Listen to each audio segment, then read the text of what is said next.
ഇല്ലിപ്പാലം ചപ്പാത്ത് പുതുക്കിപ്പണിയാത്തതിൽ പ്രതിഷേധം ശക്തമാകുന്നു. പതിറ്റാണ്ടുകൾക്ക് മുൻപ് നിർമ്മിച്ച ചപ്പാത്ത് പൊളിച്ചു നീക്കി പുതിയ പാലം നിർമ്മിക്കുവാൻ പൊതുമരാമത്ത് വകുപ്പ് ബോർഹോൾ പരിശോധന ഉൾപ്പെടെ നടത്തിയെങ്കിലും പാലം നിർമ്മാണം ആരംഭിച്ചിട്ടില്ല.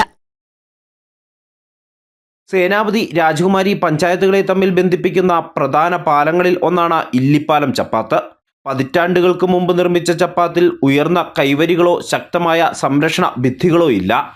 പന്നിയാർപ്പുഴയുടെ കുറുകെ നിർമ്മിച്ചിരിക്കുന്ന ഇല്ലിപ്പാലം ചപ്പാത്ത് വഴി പ്രദേശത്തെ വിവിധ വിദ്യാഭ്യാസ സ്ഥാപനങ്ങളുടെ സ്കൂൾ ബസ്സുകൾ ഉൾപ്പെടെ നിരവധി സ്വകാര്യ വാഹനങ്ങളും സർവീസ് നടത്തുന്നു. രാജകുമാരി പഞ്ചായത്തിലെ മുരുക്കുംതൊട്ടിയിൽ നിന്നും ഉടുമ്പൻചോല പഞ്ചായത്തിൽ ഉൾപ്പെടുന്ന ചോരക്കാലിപ്പടി വരെയുള്ള റോഡ് മാസങ്ങൾക്ക് മുമ്പ് നവീകരണം നടത്തിയിരുന്നു. ഇല്ലിപ്പാലം ചപ്പാത്തും റോഡിന്റെ നവീകരണത്തിന്റെ ഭാഗമായി പുതുക്കി പണിയും എന്ന് അറിയിച്ചതാണ്.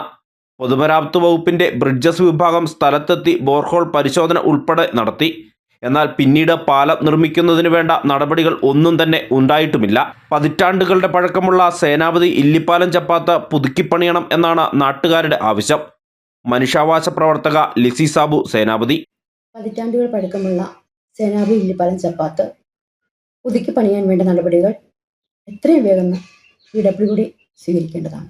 പന്നിയാർപ്പുഴയിൽ ശക്തമായ ഒഴുക്കനുഭവപ്പെടുന്ന സാഹചര്യത്തിൽ വെള്ളം ചപ്പാത്തിന് മുകളിൽ കൂടി കയറി ഒഴുകുന്ന സംഭവങ്ങളും ഉണ്ടായിട്ടുണ്ട്. വർഷങ്ങളുടെ പഴക്കം ചെന്ന ചപ്പാത്തിന്റെ സംരക്ഷണ ഭിത്തിക്കും കേടുപാടുകൾ സംഭവിച്ചിട്ടും ചപ്പാത്ത് പൊളിച്ചു നീക്കി പാലം നിർമ്മിക്കുവാനുള്ള നടപടി വൈകുന്നതിനെതിരെ പ്രദേശവാസികൾക്കിടയിലും പ്രതിഷേധം ശക്തമാണ്. ന്യൂസ് ബ്യൂറോ, രാജകുമാരി. ഇനി ലോ പ്രൈസിൽ ഹൈ റേഞ്ച് ഓണം. ഏറ്റവും പുതിയ കളക്ഷൻസ് ഏറ്റവും കുറഞ്ഞ വിലയിൽ. High range home appliances.